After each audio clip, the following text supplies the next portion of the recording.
মার্কিন যুক্তরাষ্ট্রে বসবাসরত বাঙালিদের মন জোগাতে সেখানে যাচ্ছেন চিত্রনায়িকা শবনম বুবুলি। তবে সশরীরে নয়, পর্দায়। তার অভিনীত গত ঈদে মুক্তিপ্রাপ্ত দেয়ালের দেশ নামে একটি সিনেমা এবার আমেরিকায় প্রদর্শিত হবে।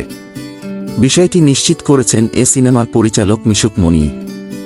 সিনেমাটি কিছুদিন আগে প্রদর্শিত হয়েছে অস্ট্রেলিয়ায়, এবার হাজির হয়েছে আমেরিকায়। শুক্রবার থেকে দেশটিতে সিনেমাটি প্রদর্শিত হচ্ছে।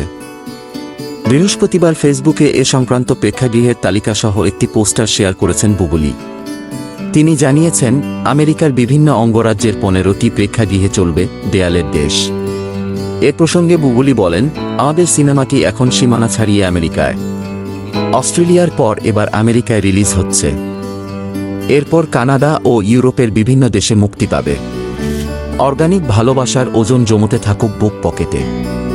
উল্লেখ্য, সরকারি অনুদানে নির্মিত এ সিনেমার গল্পে দেখা গেছে বৈশাখ ও নহর নামের দুই তরুণ তরুণীর ব্যতিক্রম রসায়ন।